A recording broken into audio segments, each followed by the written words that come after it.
আমি সরাসরি বলি, আপনি এখানে আসবেন এই ঘোষণার পোস্টে দর্শকদের মধ্যে অনেকে মন্তব্য করেছেন যে আপনি আওয়ামী লীগের এজেন্ট। কেউ বলছেন আপনি বিএনপিকে আওয়ামীকরণ করতে চাইছেন।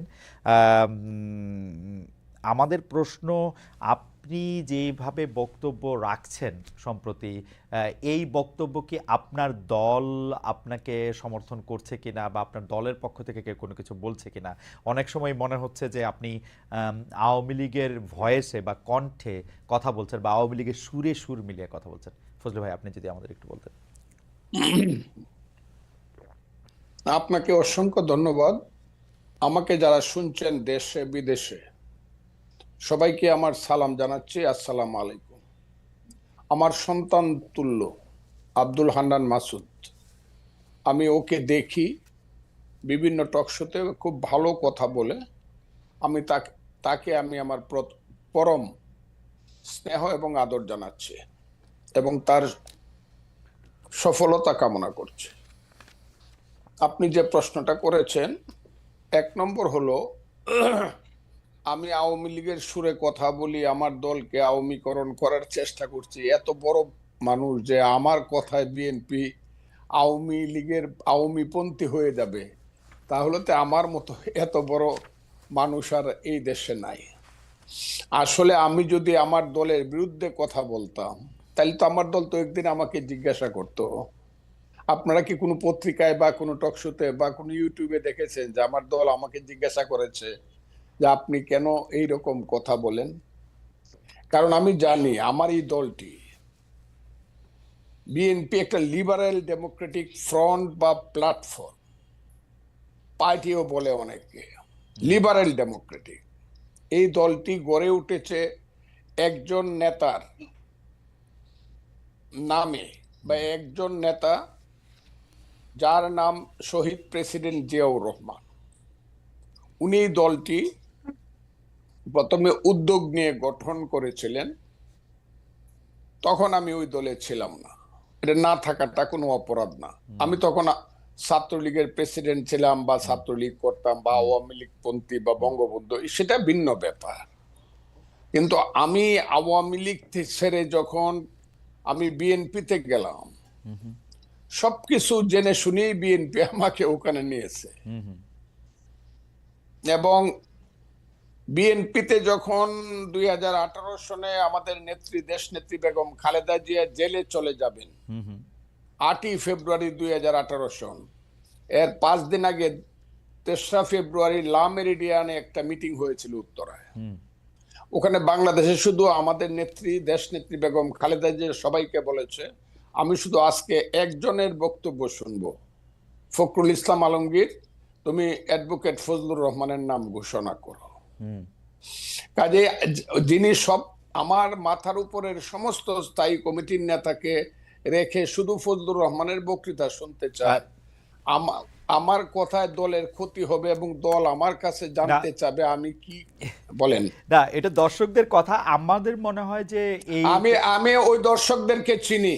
আমি যেদিন থেকে রাইট, মুক্তিযুদ্ধের পক্ষে কথা বলা শুরু করলাম, হ্যাঁ হ্যাঁ, সেদিন থেকে প্রধানত সেদিন থেকে আল আল প্রধানত আল বদর রাজাকারের ছেলেরা এবং নাতিরা, এরা সব ওকে। মিলিতভাবে আমার বিরুদ্ধে কথা বলা শুরু। এর আগে আমি সবারই কিন্তু সবচেয়ে জনপ্রিয় ছিলাম। আচ্ছা। এই দেশে যে 5ই আগস্টের আন্দোলন হয়েছে, হ্যাঁ আমি চ্যালেঞ্জ করলাম, মাসুদ স্বীকার করে, আমার সন্তান তুল্য স্বীকার করবে জানি না, দেশের ভিতরে আমি হাসিনা সরকারের বিরুদ্ধে যা করেছি এবং বলেছি, কোনো বাপকা বেটার সেই বুকের পাটা নাই, প্রত্যেক মুহূর্তে মৃত্যু চিন্তা করে সব কথাগুলো আমি বলেছি। ঠিক আছে ফজলু ভাই, এত আমি কথা। ঠিক আছে ফজলু ভাই, আমি শুধু দুই তিনটা জিনিস একটু খালি ক্লিয়ার হওয়ার জন্য। এক হচ্ছে যে আমিও আপনার সাথে একমত যে হয়তো আপনার কথাগুলি জামায়াতের এগেনস্টে গেলে জামায়াত এবং তার ছাত্র সংগঠনের লোকেরা নানা ধরনের কথা বলতে পারে। আমি শুধু দুই তিনটা জিনিস একটু কুইকলি জানতে চাই। 90-এর গণ আন্দোলনের পরে 3 জোটের রূপরেখাতে যখন ছিল কোনো দলই স্বৈরাচার বা রাজাকারদের কাউকে নিবে না, বিএনপি সবার আগের থেকে গিয়ে যখন তাদেরকে নিল, বা 2001 সালে যখন তাদেরকে পতাকা দিল গাড়িতে, তখনও কি আপনি একইভাবে প্রতিবাদ করেছিলেন? আমি প্রতিবাদ করা না করার প্রশ্ন না, তখন আমি বিএনপি করতাম না, তখন আমি বাংলাদেশে কৃষক শ্রমিক জনতা লীগ নামে জি। কাদের সিদ্দিকী সাহেবকে নিয়ে, বীরুত্তমকে নিয়ে আমি একটা নতুন দল করেছিলাম, জি যার নাম কৃষক শ্রমিক জনতা লীগ। জি এবং 2001 সনে আমি গামছা মার্কার নমিনেশন নিয়ে, গামছা মার্কা নিয়ে ইলেকশন করিয়া আব্দুল হামিদের সাথে কন্টেস্ট করিয়া, অনেকে বলে পাশ করছিল, গণায় আমি ফেল করছিলাম, আচ্ছা তাদের গণায়। ওকে আমার কথাটা বুঝেন। হ্যাঁ আমার ওইটা আপনি দেখে নেন, আমার সাথে গামছা মার্কা এবং নৌকা মার্কা ভোটের ডিফারেন্স কত ছিল। যা ওকে হোক, আমি সেটা বলতে চাই না। হ্যাঁ কাজে আমার তখন প্রতিবাদ করা না করা, হুম হুম, আমি তখন আরেকটি রাজনৈতিক দল করতাম। এখন আচ্ছা যদি আপনি আমাকে আইসা 26 বছর পরে জিজ্ঞাসা করেন না যে আপনি প্রতিবাদ করছিলেন কিনা, আমি তো সেদিন বিএনপি করতাম ওকে না। এটুকে এটুকে সেই এটুকে আমার জানা ছিল। আপনি যখন বিএনপিতে জয়েন করেন তখন কি এই ব্যাপারগুলিকে এভাবেই দেখে আসতেছেন? তো আপনি যখন বক্তৃতা দিচ্ছেন, বেগম জিয়াও শুধু আপনাকে শুনতে চাচ্ছেন, তখনও কি আপনি এই ব্যাপারগুলিকে এইভাবেই পাশে আসছেন? কেন আমি এই প্রশ্ন করছি, আমরা কিন্তু দেখেছি যে বিএনপির বর্তমানে যিনি ভারপ্রাপ্ত চেয়ারম্যান আছেন, তিনি বঙ্গবন্ধুকে পাক বন্ধু বলেছেন একাধিকবার। তো সেইটা আপনার রাজনীতির সাথে ঠিক নাকি বিএনপি একটি বহু মতের দল? আমি বলি, বিএনপি আমি বললাম বহুমতের প্ল্যাটফর্ম। এখানে হুম অনেক ফুল আছে, এই বাগানে আচ্ছা অনেক ধরনের ফুল আছে। ওকে ওকে আমি সেখানে গেছি এবং কথা বলেই গেছি। তখন তারেক রহমান সাহেব দেশে ছিলেন না। ওকে আমি যখন বিএনপিতে গেছি, হুম দুনিয়ার কেউ বিএনপি করে না। রাইট 2006 সনের নভেম্বরের পরে, আমার আচ্ছা কথাটা খুব বুঝার চাই, কেউ বিএনপি করে না। হ্যাঁ জামাতও বিএনপি থেকে সরে গেছে। হুম আমি যখন বিএনপিতে গেছি তখন তারা দূরে দূরে চলে গেছে, হুম 111 আইসা গেছে। আমার কথাটা বুঝেন, আমি হুম তখন কিন্তু বিএনপিতে গেছি হুম দুঃসময়ে, হুম এবং আমি সব কথা বলে গেছি। হুম আমার কথাটা খুব ক্লিয়ার। আমি দেশনেত্রী বেগম খালেদা জিয়া কি বলবো কি করব, আমি ক্লিয়ার বলে গেছি, আমি আপনার দল করব, আপনি আমাকে চান। দেখেন, হুম উনি কিন্তু এখনো জীবিত। হুম কাজে উনি কথাটা লন্ডন থেকেও শুনবেন, সবাই হুম শুনবে। হুম আমি ওনাকে বলছি, আপনাকে আমি সাংঘাতিক পছন্দ করি, হুম মারাত্মক ভাবে। যখন আমি ছাত্রলীগের প্রেসিডেন্ট ছিলাম তখন আপনাকে আমি ভীষণ পছন্দ করতাম, আপনার হুম আপনার নিজস্ব চিন্তাধারার জন্য। আপনি সব মানুষকে সম্মান করেন। তবে নেত্রী, আপনি যদি আমাকে নেন, একটা কথা বলে যায়, আমি কোনো কারণে মুক্তিযুদ্ধের আদর্শের বাইরে যাব না। ওকে মুক্তিযুদ্ধের আদর্শের বাইরে যাব না, আমার মতো করে আমি কথা বলবো। এতে যদি আপনি আমাকে নেন নিবেন, না হলে নিয়েন না। আমি সব কথা বলেই গেছি, কিন্তু ওকে আপনারা বাস। আমার মনে হয় যে ফজলু ভাইয়ের কথা আমরা সবসময় শুনে আসতেছি, দর্শকরাও আজকে একটা পরিষ্কার হলেন। আমি ফজলু ভাই, আমি একটু প্রশ্নটা আপনাকে করে রাখি। আপনি মুক্তিযুদ্ধের আদর্শের বাইরে না যাওয়ার ব্যাপারে আপনার একটা স্পষ্ট অবস্থান আছেন এবং একটা জোরালো অবস্থান আছে। আমি আপনাকে প্রশ্ন করতে চাই যে 53 বছর পার হয়েছে মুক্তিযুদ্ধের পরে, 54 বছর টু বি এক্সাক্ট, মানে নাম্বারের দিক দিয়ে। মুক্তিযুদ্ধের আদর্শের বাইরে বা মুক্তিযুদ্ধের আদর্শের ভিতরে আপনি বাংলাদেশকে কতক্ষণ দেখেছেন, কোন সময়টাকে আপনি মুক্তিযুদ্ধের আদর্শের ভিতরে দেখেছেন, সেটা আমরা একটু আপনার কাছে জানতে চাইবো। আমরা একটু হান্নান মাসুদের কাছে যাই। জনাব হান্নান মাসুদ, আমি আপনার কাছ থেকে জানতে চাইবো যে প্রথমেই আপনাকে একটু আমরা শুভেচ্ছা জানাই, কারণ নানা জায়গা থেকে আমরা যতটা জানতে পারছি সেটা হচ্ছে যে নোয়াখালীর দ্বীপ উপজেলা হাতিয়া আপনার এলাকা, সেখানে আপনি রাজনৈতিকভাবে সক্রিয় হয়েছেন। আপনি কি মানে সেখান থেকে নির্বাচন করবেন, কি করবেন, মানে রাজনৈতিকভাবে সক্রিয় অর্থ হচ্ছে গত কয়েক মাসে হাতিয়ার উন্নয়ন নিয়ে কাজের বিষয়ে প্রকাশ্যেই বক্তব্য রাখছেন। সরকারি কাণ্ডেও আমরা শুনেছি যে হাতিয়ার উন্নয়নে, হাতিয়া যাতে একটু ভালো বাজেট পায় সেখানে আপনি ভূমিকা রাখছেন, কিন্তু কিভাবে রাখছেন, কি করছেন, সেটা একটু আমাদেরকে একটু বলেন জনাব হান্নান মাসুদ। ধন্যবাদ জানাচ্ছি খালেদ মহিউদ্দিন ভাইকে। খালেদ মহিউদ্দিন ভাই আমার অনেক পছন্দের একজন সাংবাদিক। থ্যাংক ইউ দীর্ঘ থ্যাংক ইউ। সময় ধরে ওনার এই টক শো মনে হয় আমি একটাও মিস দিই নাই। আর ফজলুল হক ভাই তো হচ্ছে, ওনার সাথে দুই একটা টক শোতে যাওয়া হয়েছে। উনি যে প্রকাশ্যে বীরের বেশে কথাগুলা বলেন, ওনার একটা নিজস্ব অবস্থান আছেন, এবং উনি কখনো যতই সমালোচনা হোক, যত কিছু হোক, যতই ভয় থাকুক, উনি কখনো তার নিজের অবস্থান থেকে সরে দাঁড়ান নাই।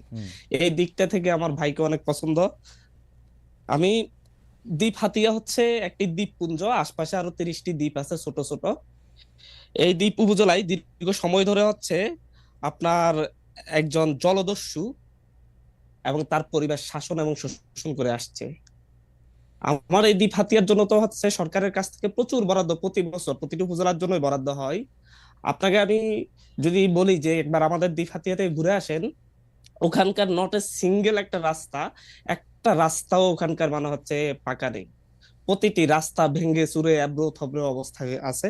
আর মানুষজনের যে কষ্ট, একটি মাত্র প্রায় 7.5 লক্ষ মানুষের জন্য একটি মাত্র হসপিটাল, যেই দ্বীপ থেকে আপনার হচ্ছে ট্রলারে করে মানুষকে যাতায়াত করতে হয়, সেই দ্বীপের একটি মাত্র হসপিটাল 50 শয্যা বিশিষ্ট, শুধুমাত্র 4 জন ডাক্তার দিয়ে চলছে দীর্ঘ সময় ধরে। হুম। একই সাথে হচ্ছে ওই জায়গায় মানুষজন যে কতটা অবহেলিত, কতটা লাঞ্ছিত, আপনারা হয়তো কয়েকটা নিউজ দেখেছেন যে হচ্ছে সমুদ্র ভাড়া দেওয়া হয়। ওখানকার মানুষের প্রধান পেশা হচ্ছে জেলে, মানে হচ্ছে মাছ ধরা। তাদের কাছে সমুদ্র ভাড়া দেওয়া হয় যে এই জায়গায় অমুক একজন জেলেই মাছ ধরতে পারবে, সেই মাছ ধরতে হলে তাকে 20 লক্ষ টাকা 10 লক্ষ টাকা করে এভাবে দিতে হবে। এর আগে এই কাজটা করতে হচ্ছে সেই জলদস্যু, উনি এটা চালু করে যারা এসেছেন। মাসুদ যদি একটু অনুমতি দেন, মানে জি আপনি ধরেন জি।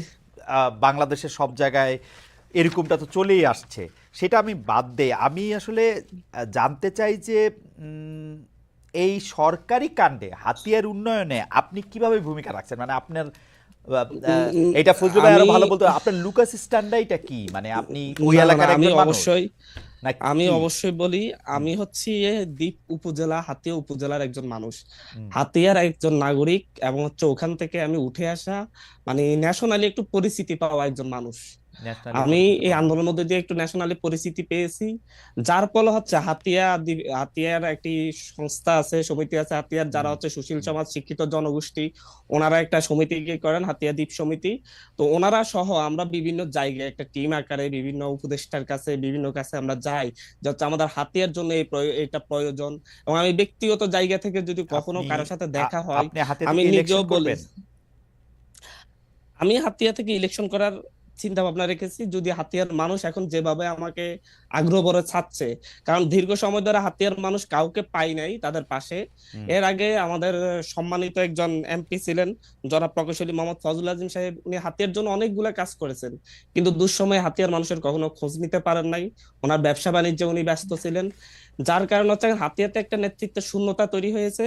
সেই জায়গা থেকে হাতিয়ার মানুষ এখানে অনেক ধরনের অনেকেই নেতৃত্ব দেওয়ার চেষ্টা করছে, আছে। যদি হাতিয়ার মানুষ চাই, আমি সেই ক্ষেত্রে নির্বাচনে যাওয়ার জন্য প্রস্তুতি নিচ্ছি। আহ, তবে তার আগে হুম, আমরা অন্তত হাতিয়ার মানুষের যে দুর্দশাটা, আমার যে ন্যাশনাল পরিস্থিতি হয়েছে, হুম। যে জাতীয় পরিস্থিতিটা আছে, এটাকে কাজে লাগিয়ে আমি চাই যে আচ্ছা, হচ্ছে নির্বাচন হবে পরের বিষয়, তার আগে আমি যেন হচ্ছে হাতিয়ার মানুষের স্বাস্থ্য সেবা, যাতায়াতের যে অবস্থা, এগুলার একটা জা- পরিবর্তন আনতে চাচ্ছি। জাতীয় পরিচিতি নিয়ে আপনাকে একটু আপনার নজরে নিশ্চয়ই এসেছে, আমি একটু আপনার নজরে আনি। যে অনুসন্ধানী সাংবাদিক জনাব জুলকারনাইন সায়ের তার ফেসবুক পোস্টে লিখেছেন, নিজের এলাকা হাতিয়ায় এমন আচরণ করছে, আপনার কথা, যে যেন শেখ হাসিনা সরকারকে সে একাই পতন ঘটিয়েছে। এমন সংবাদও পেয়েছি যে সে টাকার বিনিময়ে ছাত্রলীগ ও আওয়ামী লীগের কর্মীদের পুনর্বাসন করছে। খুবই বিশ্বাসযোগ্য কিছু মানুষ, আমি তার কোটেশনের মধ্যে রাখছি, আমাকে জানিয়েছেন সরকারি টেন্ডার পাইয়ে দিয়ে সে বিপুল পরিমাণ টাকা বানাচ্ছে। তারপরও আমি এসব ছোটোখাটো কর্মকাণ্ড নিয়ে কিছু লিখতে চাইনি। একটু কি আপনি বলবেন যে মানে? না, জুলকারনাইন সাহেব ভাই আমার একজন সম্মানিত মানুষ, আমি ওনাকে শ্রদ্ধা করি। হুম, হুম, আন্দোলনের সময়ে ওনার সাথে অনেকবার যোগাযোগ হয়েছে, উনি অনেকগুলো অভিযোগ এনেছেন। হুম। ওনার সাথে আমার পরবর্তীতে কথা হয়েছে, উনি অনেকের কাছে শুনেছেন। আমি ওনাকে বলেছি যে হচ্ছে, ভাই আপনি আপনার যে ইন্টেলিজেন্স কিংবা অনুসন্ধানী লোকজন আছে ওনাদেরকে পাঠান, হাতিয়াতে দেখে আসুক আসলে হাতিয়াতে আওয়ামী লীগকে কারা পুনর্বাসিত করছে, আর হচ্ছে কিভাবে আওয়ামী লীগের বিরুদ্ধে আমার অবস্থান নিয়েছি। এবং একই সাথে হাতিয়া উপজেলায় এই যে সিএনজি স্ট্যান্ড থেকে চাঁদাবাজি করে সব প্রতিটা জায়গা থেকে, হাতিয়া এটা বন্ধ। ঘাট কেন্দ্রিক চাঁদাবাজি সেটা হাতিয়াতে বন্ধ, শুধুমাত্র আমার এই শক্ত স্ট্যান্ডের কারণে সম্ভব হয়েছে। না হয় বাংলাদেশের প্রতিটি জায়গায় যে পরিমাণ চাঁদাবাজি হচ্ছে আওয়ামী লীগ যাওয়ার পরে অন্য দল, আপনি সেটা হাতিয়াতে চলমান না না, থাকতো। মাসুদ ভাই, এবং এই ক্ষেত্রে মাসুদ ভাই, যদি হচ্ছে মাসুদ ভাই, প্রতিবাদ করার মতো কেউ থাকলে, ভাই আমি একটু শেষ করি, জি শেষ করেন। প্রতিবাদ করার মতো কেউ না থাকলে তাহলে এটা খুব ভালোভাবে চলতে থাকে। তো হচ্ছে প্রতিবাদের ভাষা একটু রূঢ় হয়, যেহেতু আমি প্রতিবাদ করছি, সেহেতু অনেকের কাছে এটা মনে হতে পারে যে হচ্ছে যে ও একটু রূঢ় ভাষায় কথা বলছে, ও একটু হচ্ছে নিজেকে বেশি জনাব হান্নান হাইড করতে মাসুদ, চাচ্ছে। জনাব হান্নান তবে মাসুদ, আমি আমি বুঝতে পেরেছি, মানুষজনকে, আমার প্রশ্নটা শুনেন। আপনি তো হাতিয়ার নাগরিক বা হাতিয়ার সন্তান, আগেও ছিলেন পরেও আছেন, মানে 5 আগস্টের আগেও ছিলেন, 5 আগস্টের পরেও আছেন। সেই সময় যে কাজগুলি চলতেছিল, ধরেন চাঁদাবাজি চলতেছিল, সেগুলি তো আপনি তখন বন্ধ করতে পারেন নাই বা চান নাই নাকি? না চেয়েছিলেন না, বলে আমরা হতো? তখনও চেয়েছি, কিন্তু আমাদের সেই ধরনের স্ট্যান্ডটা নিতে পারি নাই। আচ্ছা, কারণ হচ্ছে এখন আমাদের যে নিতে পজিশন পারতেছেন এর অত্যন্ত কারণ দুর্বল কি? ছিল। এখন নিতে এর পারতেছেন এর কারণ কারণ কি? হচ্ছে এর কারণ হচ্ছে ন্যাশনাল পরিস্থিতির কারণে এই যে আমাদের বিভিন্ন বিশ্ববিদ্যালয়ের, সেই বিশ্ববিদ্যালয়ের আমাদের যেই পাবলিক বিশ্ববিদ্যালয়ের যে শিক্ষার্থীরা আছে, হ্যাঁ। তারা আমাকে পুরোপুরি সাপোর্ট দিচ্ছে, এবং হচ্ছে তারা বিভিন্ন যে সামাজিক সংগঠনগুলো আছে, তারা আমাদের সাথে এসে একসাথে দাঁড়াচ্ছে। ওকে। কারণ তারা এখন সাহস পাচ্ছে যে হচ্ছে কেউ একজন অন্তত হচ্ছে আমাদের সামনে থেকে নেতৃত্ব দিয়ে প্রতিবাদ করার লোক আছে। আগে আগে আগে আগে এই সমর্থনটা আপনি পান নাই, তাই তো? জি জি জি, অবশ্যই। এর আগে আপনি একটা জিনিস লক্ষ্য করবেন, আহ, আমাদের উপজেলাতে আমি বলবো, হুম, মানে হচ্ছে আমাদের এই হাতিয়া উপজেলাতে আমি কয়েকটা বিষয়ে প্রতিবাদ করতে গিয়ে এর আগে লাঞ্ছিত হয়েছি, ঘাট কেন্দ্রিক প্রতিবাদ করতে গিয়ে লাঞ্ছিত হয়েছি। ওকে। মানে এমনকি স্টুডেন্ট অবস্থায় আমি প্রতিটি ক্ষেত্রে প্রতিবাদ করতাম আচ্ছা আচ্ছা আচ্ছা আমার আচ্ছা। জায়গা থেকে। এখন এখন এখন এমনকি আচ্ছা এখন এক পর্যায়ে আমার জীবন হুমকির মুখে পড়ার কারণে আমার বাবা বলছিল তুমি আপাতত বাড়িতে আইসো না, তোমাকে বিপদে ফেলতে হবে। ওকে, পরিষ্কার। আমি বিপদ- একটু আমি জনাব হান্নান মাসুদ একটু এই পর্যায়ে একটু শেষ কথা বলি। সরকার, আপনি যখন এইসব প্রতিবাদ করতে যান, চাঁদাবাজি বন্ধ করতে যান, তখন সরকারি লোকজন আপনার সঙ্গে থাকে? পুলিশ, অ্যাডমিনিস্ট্রেশনের লোকজন?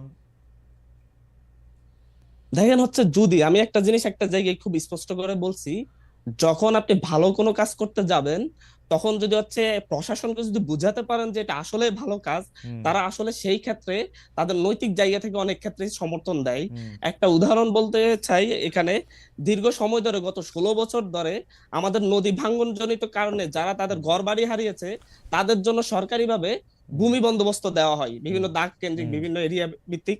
সেই ভূমি, এটা বিএনপি আমলে মানে এর আগে জনাব ফজলুল আজিম সাহেব এমপি ছিলেন, ওনার আমলে বন্দোবস্ত হয়েছে। কিন্তু হচ্ছে এটা আওয়ামী লীগ বিএনপি দুইটা ভাগাভাগি করে সাধারণ মানুষগুলাকে কিন্তু হচ্ছে এই ভূমিগুলো বুঝিয়ে দেয় নাই।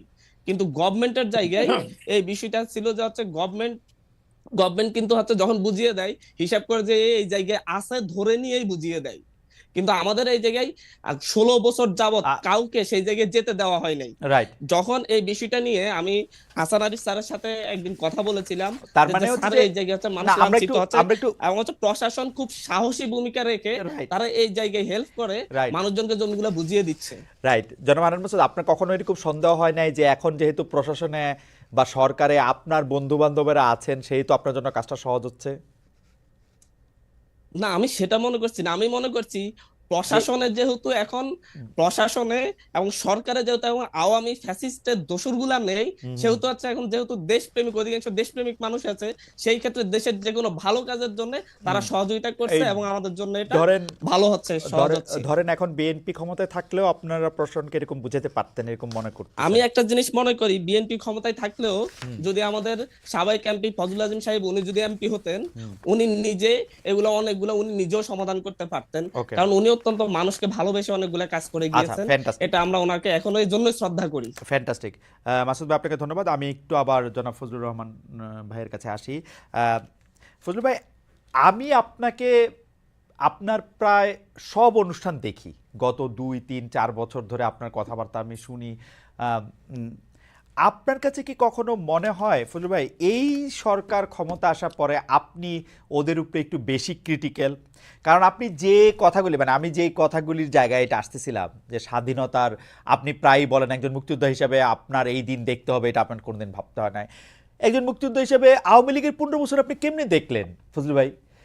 আপনি আপনি সংবিধানের মূলনীতির কথা বলেন, আওয়ামী লীগ সংবিধানের কুল মূলনীতিটা মানছে, এই গণতন্ত্র, সমাজতন্ত্র, ধর্মনিরপেক্ষতা, জাতীয়তাবাদ। কোন সংবিধান দেখা বাংলাদেশটা পরিচালিত হয়েছে? ভোট হোক, যাই হোক। কিন্তু যদি আপনি তুলনামূলক জায়গা থেকেও বলেন, আপনি বিএনপির জায়গা থেকেও আপনার আমি প্রশ্ন করতে পারি যে বিএনপির আমলে কোন বাংলাদেশের কোন সাংবিধানিক মূলনীতি রক্ষা করা হয়েছে? বিচার বিভাগীয় হত্যা কোনটা বন্ধ হয়েছে? কিন্তু এই সরকারের সময় এসে আপনি এত বেশি হতাশ কেন হয়ে পড়লেন ফজলু ভাই? আপনাকে অসংখ্য ধন্যবাদ। আমি আমার সেই ভাইয়ের কথা, মাসুদের কথা শুনছিলাম। জীবনে কোনোদিন হতাশ হই নাই। এই বাংলাটা আমার ব্যাপারে ব্যবহার করবেন না। আমি কোনো হতাশ মানুষ না।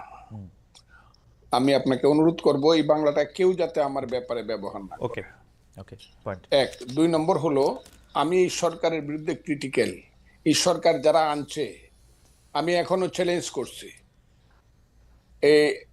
গত 10 বছর আমি 15 বছর আওয়ামী লীগ সরকারের বিরুদ্ধে আমি যা করছি, আমি যা বলছি, আমার নামে যে রাষ্ট্রদ্রোহ মামলা হয়েছে, আমাকে যে আমেরিকাতে নির্বাসনে রাখা হয়েছে, আমাকে যে জেলে রাখা হয়েছে, আমি 10 বছর বাড়িতে যাইতে পারি নাই, মা বাবার কবর জিয়ারত করতে পারি নাই হাসিনা সরকারের সমালোচনা করার কারণে। আমি যতবার হাসিনা সরকারকে ফ্যাসিস্ট বলছি, ফ্যাসিস্ট বা যে শব্দটা, এটি আমি প্রথম এস্টাবলিশ করছি সবার আগে।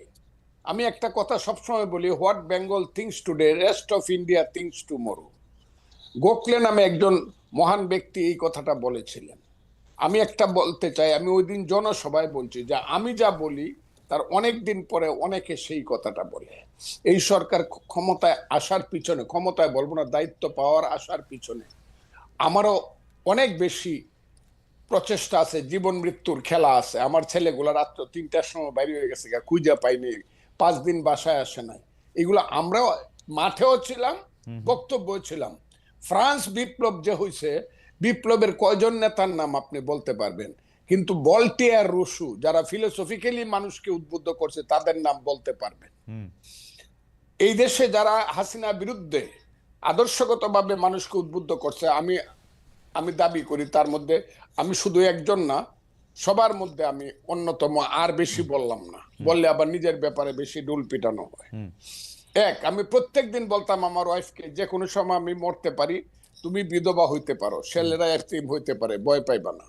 এইসব কথা আমি আপনাকে বলি। আওয়ামী লীগের বিরুদ্ধে আমি যে ফাইটটা, আওয়ামী লীগ মানে 15 বছর হাসিনার বিরুদ্ধে, 15 বছর না, 96 সন থেকে শেখ হাসিনার বিরুদ্ধে। আমার 3টা ইলেকশন শেখ হাসিনা লুট করে নিছে।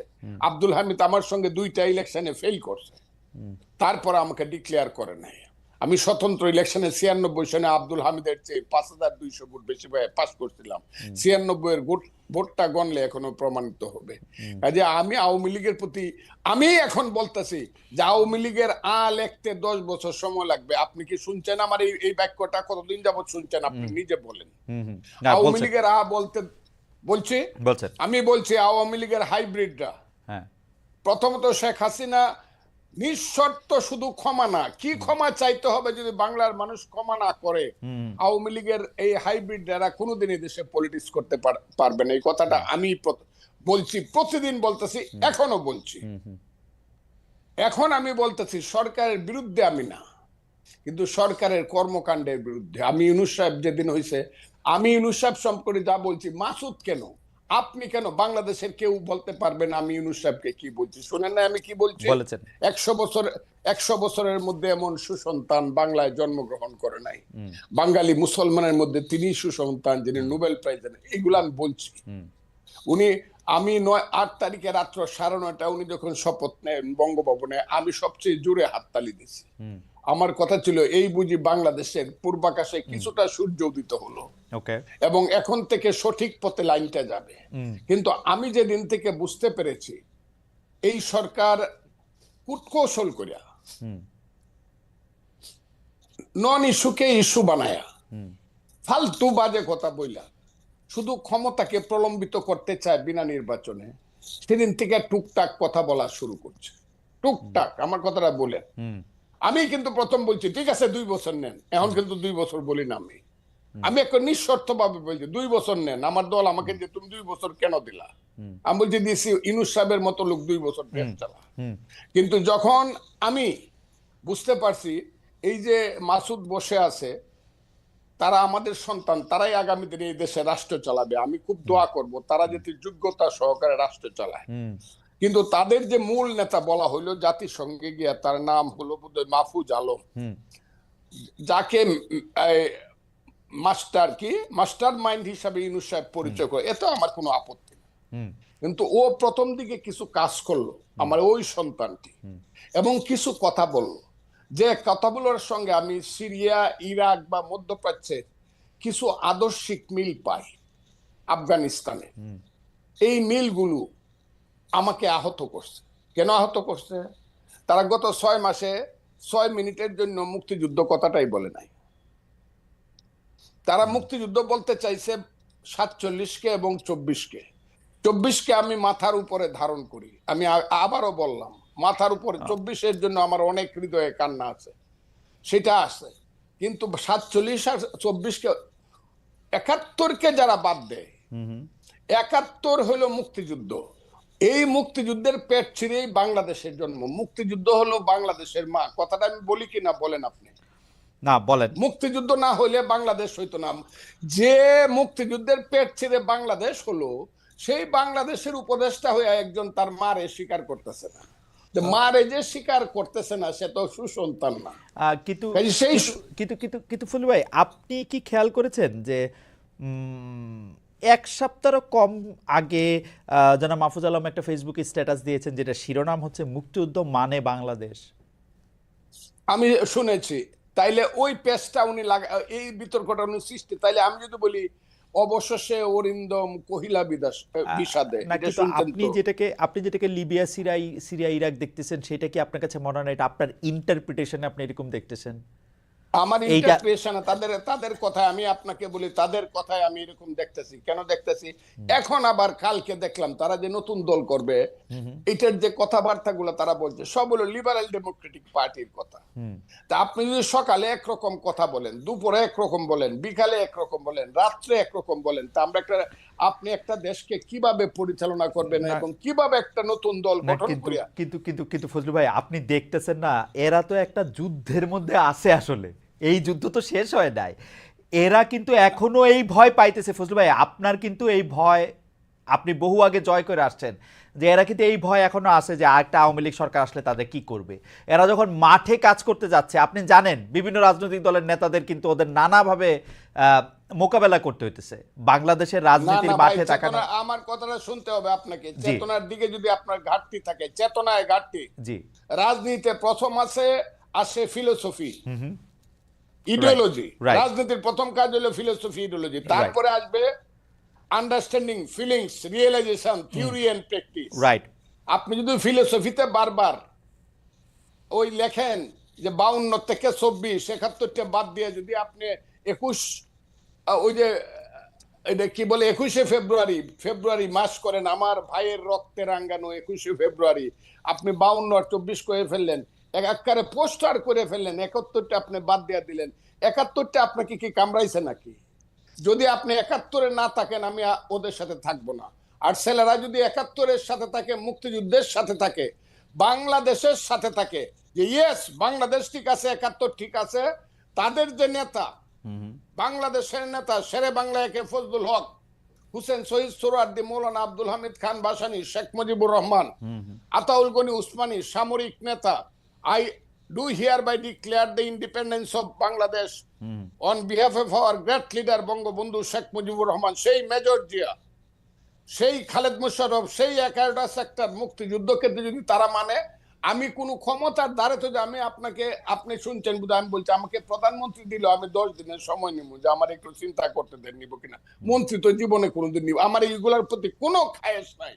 তারা যদি এইটা মানে, ওই ছেলেরা দেশ চালাক তাদের নীতিগত ভাবে, কিন্তু মুক্তিযুদ্ধ না মানলে আমি যেই না মানবে তাদের বিরুদ্ধে থাকবো। ফজলু ভাই, আমি খালি ওদের ডিফেন্সে আমি বলতে চাই যে আজকে আমি দেখলাম যে সংস্কৃতি উপদেষ্টা ওই যে 71, 25 মানে 52 পরেই 52 পরে 24 এরকম 71 বাদ দিয়া কিনা, ওইখানে আমি দেখলাম যে পোস্টারের থিমের মধ্যে 71 আছে আসলে, কিন্তু যেটা সামনে কম আসছে, মানে এটা আছে 1 আর 2 হলো আমি 71 যার কম আছে, বাপের নামটা যার ছোট করে লেখে, শাসার নামটা বড় করে লেখে, না কিন্তু সে সুসন্তান না। কিন্তু কিন্তু কিন্তু কিন্তু কিন্তু কিন্তু ফজলু ভাই, এইটা কি ঠিক না যে আমরা আসলে যে রাজনীতির মধ্যে ওদেরকে আমরা পাইলাম, এই 71টা কারো কাছেই আসলে ওরকম চেতনার জায়গায় ছিল না। তারা তো 71কে ব্যবহার করছে, এটা বিএনপি বলি, আওয়ামী লীগ বলি, চূড়ান্তভাবে তো ব্যবহারই করছে। আওয়ামী লীগ তো বেচছে, বিএনপি করছে ব্যবহার। আপনারা অপমান করছেন কেন জানেন? হ্যাঁ, কারণ এই মাসুদদের নেতা, হ্যাঁ, সার্জিস আলম, ও আমার সন্তান। এগুলো শুনলে পরে ভাই যে কই মরতে ইচ্ছা করে। ও বলছে ইসলামিক ছাত্র শিবির ছিল এই আন্দোলনের ব্যানগার্ড। এই কথাটা ওরা আগে বললো না কেন? এই কথাটা বলতো তারা না। কিন্তু ফজলু ভাই, আমি জাস্ট বেনিফিট দেওয়ার জন্য ও ইসলামী ছাত্র শিবির অনুষ্ঠানে গিয়া বলছে ইসলামিক ছাত্র শিবির আমাদেরকে সাহায্য করছে। না, অনুষ্ঠানে যায় না, ও শহীদ মিনারে বলছে। ওদের মিটিং এ বলছে, সার্জিস নিজেদের মিটিং এ বলছে, ইসলামী ছাত্র শিবিরের মিটিং এ না। না, আমার তো ধারণা ওই ছিল ইসলামী শহীদ ছাত্র মিনার- শিবিরের মিটিং এ বলছে নো নাকি? নো ইসলামী ঠিক ছাত্র আছে। শিবিরের মিটিং এ সোহরাওয়ার্দী উদ্যানে শিবিরের সদস্য না, আমার মনে সম্মেলনে হয় যে বলছে। ইসলামী ছাত্র যাই হোক যাই হোক, আমার মনে হয় যে ফজলু ভাই অনেকগুলি প্রশ্ন তুলেছেন, সেই প্রশ্নগুলির আমি জবাব। ইসলামী, আমি একটা কথা বলে দিই আপনাকে, জি, যাই মনে করুক, হ্যাঁ। যে যা মনে করুক, যে ইসলামিক ছাত্র শিবিরের পত্রিকায় লেখে হ্যাঁ। যে মুসলমান যারা মুক্তিযুদ্ধ করছে তারা মাপ চাইতে হবে, আমি তাদেরকে আলবদর রাজাকারের সন্তান ছাড়া কিছু মনে করি না, না, কিন্তু- এবং আলবদর রাজাকারের সন্তানের সাথে আমার কোনোদিন মিল হবে কিন্তু না। ফজলু ভাই ওরা আমাকে গুলি কিন্তু করে ফজলু ভাই মাইরে ফেলবে। কিন্তু ফজলু ভাই এইটা ওদেরকে পয়েন্ট আউট করার পর এটা ওরা প্রত্যাহার করলো, তো এটা তো ওরা বজায় প্রত্যাহার রাখে করবে না। কেন? ওদের যে স্বভাবের পরিবর্তন হয় নাই, চরিত্রের পরিবর্তন হয় নাই, এরা যে 71 সনে রয়ে গেছে এটা প্রমাণ করলো। ওকে, আমি আমি ফজলু ভাই অনেকগুলি প্রশ্ন অবতারণা করেছেন, আমি জনাব আব্দুল হান্নান মাসুদের কাছেও কিছু বিষয় নিয়ে একটু জানতে চাইবো, তবে তার আগে দর্শকদের কাছে জানতে চাইছিলাম যে দর্শকদের কাছে আমরা একটা প্রশ্ন করেছিলাম যে ছাত্ররা দল গঠন করবে, সম্প্রতি বিদেশি সংবাদ মাধ্যমে জানিয়েছেন প্রধান উপদেষ্টা মোহাম্মদ ইউনূস। এতে করে যেতে পারে, আমার 90% বন্ধু মরে গেছে গা। ওইগুলা ওই যে আপনারা দেখান 56, 47, 77, হ্যাঁ। ওই ইলেকশন হলে হাসিনা 91%, এইগুলা রাখেন তো আপনারা, না আর না বিভ্রান্ত না করেন না না সেটা জাতিকে। না না এই এটা আর বিভ্রান্ত, আমি বললাম তো জি। ইউনূস সাহেব এই কথাটা বইলা, হ্যাঁ। উনি যে আমি কতদিন বলছি যে 10 জন প্রধানমন্ত্রীকে জোড়া দিয়ে যত লম্বা হয় তার চেয়ে বেশি লম্বা ইউনূস সাহেব, এই কথাটা কে বলছে বাংলাদেশে? এটা আমি বলছি। আপনি- আমি সারা ফজলুর রহমান সারা নতুন কথা বাংলাদেশে বলার মানুষ খুব কম। না, কিন্তু এটা কি যে এটাকে অত লম্বা মানুষ। এটাকে আপনি রিয়েলি মিন করেন যে 10 জন কোনটা? প্রধানমন্ত্রী জোড়া দিলে ডক্টর ইউনূস তার চেয়ে বড়? আমি মনে করি এই যে তৃতীয় বিশ্বের 10 জন প্রধানমন্ত্রী, আপনি তৃতীয় যার বিশ্বের নামই 10 জন বলবেন। প্রধানমন্ত্রী মানে মানে এটা আমার কাছে মনে হয় যে এটা একটা ওভার স্টেটমেন্ট। উনি একটা প্রাইজ জিতছেন, এটা ঠিক, উনি এই পৃথিবীতে না, অনেক পরিচিত না, একজন মানুষ, এটা ঠিক, কিন্তু উনাকে জনপ্রতিনিধি না, ঠিক আছে, এটা আপনার মতামত, আপনি মনে করেন যে উনি আরে 10 আমার জনের মতামত, সমান। আমি হ্যাঁ। আপনাকে বলি না, উনি বিশ্বে আমাদের হয়ে নাম করেছেন, আমি একটু ওভার বলে ফেলতে পারি, কিন্তু হ্যাঁ। উনাকে আমি উনি কেন ছেলেরাই সব করছে, এই একবার কইলেও শেষ হয়েছে, দুইবার কইলেও শেষ, প্রতিদিন কয় ছেলেরাই সব করবে। ওকে, আচ্ছা, আরে আল্লাহ। ঠিক আছে। না না, এইখানে ছেলেরা সব করেন, উনি বলছে ছাত্ররা দল গঠন করবে, এইটা আসলে তার উনি বলে নিরপেক্ষতা। এটা উনি উনার আপনি তো প্রশ্নটা শুনেন নাই মনে হয় ফজলু ভাই। হারাইছে। ফজলু ভাই, উনি উনি প্রশ্নটা উনার নিরপেক্ষতা হারাইছে। হ্যাঁ, আমি বেশিরভাগ- এটা বললাম এই কথা বলে। বেশিরভাগ লোক মানে 44 ভাগ লোক 63,000-এর মধ্যে বলছে উনি নিরপেক্ষতা হারাইছে, এই কথা বললেন। এটা আপনি বলেন, আমি মনে করি শুভবুদ্ধি সম্পন্ন যারা চেতনা সম্পন্ন লোক বেশিরভাগই মনে করবে যে এই কথাটা ওনার আচ্ছা, ঠিক ঠিক হয় না। আছে, কেন বলবেন? ঠিক আছে। জনাব আব্দুল হান্নান মাসুদ স্পেসিফিকলি প্রশ্ন করেছেন, এবং এটি আসলে ফজলু ভাই অনেকদিন ধরে বলে আসছেন, যারা স্বাধীনতার চেতনার সাথে নাই, যারা 1971 সালকে অপমান করতে চায়, যারা বিভিন্ন জায়গায় বিভিন্ন বিষয় দেখতে চায়, তাদের সাথে উনি নাই। আপনার একটু কথা আমরা শুনতে চাই জনাব আব্দুল হান্নান মাসুদ। না, ফজলু ভাই অনেক সুন্দর কথা বলেন। মুক্তিযুদ্ধের যে আকাঙ্ক্ষা সেটাকে আমরাও ধারণ করি, লালন করি। তো ওনারা আমাদের বাবার বয়সী। আমি ভাইয়ের কথা যখন শুনছিলাম তখন আমি আমার জাতীয় আইডি কার্ডের কথা মনে পড়লো যে সেখানে আমার নামটা একটু মোটা অক্ষরে লেখা, আমার বাবা আর মায়ের নামটা একটু ছোট অক্ষরে লেখা। আর হচ্ছে যখন আমি একটু বড় হয়েছি, আমার বাবারা আমাকে নিয়ে বাবা মা আমাকে নিয়ে গর্বই করে যে আমার ছেলে এটা হয়েছে, ছেলের পরিচয়টা দিতে ভালো বেশি পছন্দ করে। সুতরাং সেই ক্ষেত্রে আমি তো ভাবছিলাম যে ফজলু ভাইয়েরাও আমাদের সন্তানদের পরিচয় দিতে একটু গর্ববোধ করবে বেশি, যে হচ্ছে না ছেলেদের নামটা না, একটু বড় সেটা ঠিক অক্ষরে আছে, লিখছে, আমরা সন্তানদের কারণ এখন গর্বই বোধ করি। আপনি তো একটু এখন কথা আসেন। 71-এর জি। বিষয়টা হচ্ছে আমরা 71-কে নিয়ে সেই আমরা আমাদের 3রা আগস্ট, 4টা আগস্ট, 5ই আগস্ট যখন আমরা হচ্ছে আপনার চ্যানেল 24 আমরা বসেছিলাম, সেখানে আমরা বলেছি যে 47 হচ্ছে আমাদের আজাদি, 71 আমাদের মুক্তি, 24 আমাদের অস্তিত্ব। আমরা 47-এ ব্রিটিশদের থেকে আজাদি পেয়েছি, 71-এ এসে পাকিস্তানি শোষকদের কাছ থেকে মুক্তি পেয়েছি, 24-এ আমরা ভারতীয় যে আগ্রাসন সেটা থেকে নিজেদের অস্তিত্ব রক্ষা করেছি। জনাব মাসুদ, আমাদের জনাব কাছে মাসুদ একটু কোনোটাই ছোট করে মূল্যহীন নয়। জি, জনাব মাসুদ ছোট করে একটু জানতে চাই, মূল্যহীন কোনোটাই নয় সেটা তো অবশ্যই, কিন্তু মানে আপনাদের কাছে তিনটাই একই রকম, তাই তো? না, আমাদের কাছে তিনটাকেই আমরা একই, হ্যাঁ আমরা তিনটাকে একই রকম মনে করি, তবে হচ্ছে তার 24 মধ্যে সবচেয়ে বেশি ভালো, 71-এর গুরুত্ব 24 অবশ্যই বেশি। না 71 এর না গুরুত্ব না না 24 না না, না। সেটা বলছি না। 71-এর গুরুত্ব সবচাইতে বেশি, কারণ ওকে। এখানে অনেক বেশি মানুষকে জীবন দিতে হয়েছে, দীর্ঘ একটি লড়াই হয়েছে যে কোনো কিছুর চাইতে। এর জন্য 71-কে আমরা অবশ্যই বেশি গুরুত্ব দিচ্ছি। ফজলু ভাইয়ের কয়েকটা বিষয়ে আমার কথা বলতে হচ্ছে আজকে। ফজলু ভাইয়ের মানে ফজলু ভাই যখন বলছিলেন যে হচ্ছে আল বদর, যারা ভাইয়ের সমালোচনা করে তারা রাজাকার আল বদরের সন্তান। তবে আমি এই কথাটাকে, ঠিক এই স্পেসিফিক কথাটাকে শেখ হাসিনার সাথে এবং হচ্ছে আওয়ামী লীগের সেই টোনের সাথে আমি একই রকম মিল পেয়েছি। একই কথা, একই ভাষায় আওয়ামী লীগের সমালোচনা করলে, মুক্তিযুদ্ধের সমালোচনা করলে, মানে আওয়ামী লীগের সমালোচনা করলে মুক্তিযুদ্ধের সমালোচনা হয়ে যায়, এবং হচ্ছে তারা রাজাকার আল বদরের সন্তান হয়ে যায়। না কিন্তু স্বাধীনতার 54 বছর পরে কিন্তু মাসুদ, আমি একটু কিন্তু মাসুদ ভাই একটা ছোট করে, ফজলু ভাই যে কথাগুলি বলেন মানে এটা শেখ হাসিনার ক্ষেত্রে খুবই সত্য। আমরা যখন শেখ হাসিনাকে বলতাম যে দুর্নীতি করতেছে, উনি বলতো রাজাকারের সন্তান। আমরা যখন বলতাম শেখ হাসিনা ইলেকশন ঠিক মতো দিতেছে না, উনি বলতো রাজাকারের সন্তান বা জামাত শিবির ট্যাগ দিত। ফজলু ভাইয়ের কোন কথাকে আপনি এরকম করে বলতে পারেন যে এই ফজলু ভাই এই দুর্নীতি করছে বা ইলেকশন আটকাইছে বা এটা না, বলছে? না, না, ফজলু ভাই তো ফজলু ভাই, স্পেসিফিকলি আমি বাংলাদেশের স্বাধীনতার জায়গাটাকে একটা জায়গায় নিতে আমি চাচ্ছে। স্পেসিফিক্যালি বলছি হ্যাঁ, যে হচ্ছে উনি বলেছেন যে হচ্ছে যারা ওনাকে আওয়ামী লীগের এজেন্ট বলে, এটা তো সমালোচনা যে কেউ করতে পারে, এক একজনের মতামত এক এক ধরনের থাকতে পারে, আমি সেটা মনে করি না। আমি বাইকে দেশপ্রেমিক বাংলাদেশি মনে করি এবং খুবই ওনার ভূমিকাকে করি। কিন্তু উনি বলেছেন যারা ওনাকে এরকম মনে করে, তারা হচ্ছে এরকম কমেন্টস করে, যারা তারা হচ্ছে রাজাকার অ্যাবসলিউটলি। আল বদরের সন্তান। কারণ তিনি তো আক্রমণ হচ্ছে- করতেছেন জামাত শিবির রাজাকারের এই আমি ব্যাপারটাকে। একটু কথা বলি, উনি তো আর বাংলাদেশের উন্নয়ন করতে- 2014 পর্যন্ত একই মঞ্চে জামাত শিবিরের সাথে, জামাতের সাথেও ওনারা এবং ওনাদের স্থায়ী কমিটির নেতারা সবাই উঠে যখন কথা বলছিল, তখন ফজলু ভাইয়ের মুখে আমি এই কথা শুনতে চেয়েছিলাম। আজকে যখন বিভাজন চাই, আমরা 54 বছর পর আর বিভাজন চাই না। আমরা 24-এ দেখেছি ভারতীয় আগ্রাসনের বিরুদ্ধে যেভাবে ছাত্রদল আমাদের পাশে ছিল, সেভাবে ছাত্র শিবিরও ছিল, যেভাবে বিএনপি ছিল সেভাবে জামাতও ছিল।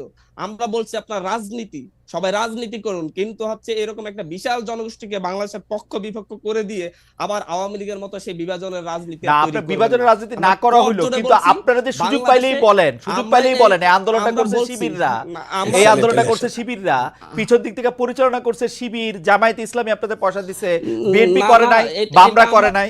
কখনো বলি না, হ্যাঁ, আমরা এটা কখনো বলি না। আমরা কোত্থেকে শুনলাম এটা তুলে ভাই? ছাত্র দলের প্রোগ্রামে আমরা এটা করতে শুনলাম। শিবিরের প্রোগ্রামে গিয়েছে, সেটা আপনি বলতে পারবেন যে হচ্ছে খালেদ মহিউদ্দিন ভাই এটা কোথা থেকে শুনেছে, সেটা খালেদ মহিউদ্দিন ভাই শুনবে, আমি এরকম শুনি নাই।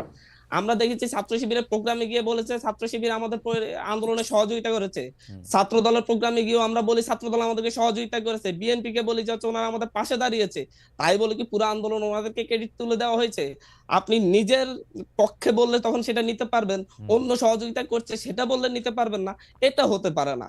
আমরা কর জুড়ে আমাদের অগ্রজদেরকে বলবো, আমাদের যারা হচ্ছে দীর্ঘ সময় ধরে সংগ্রাম করেছে তাদেরকে বলবো, আপনারা আগামীর বাংলাদেশে ডান বাম ধর্ম বর্ণ এবং হচ্ছে রাজনৈতিক দল বেঁধে জাতীয় স্বার্থের ক্ষেত্রে কোনো বাংলাদেশ বিরোধী কোনো ধরনের বড় একটা অবস্থান তৈরি করবে না, বিভাজন তৈরি করবে না।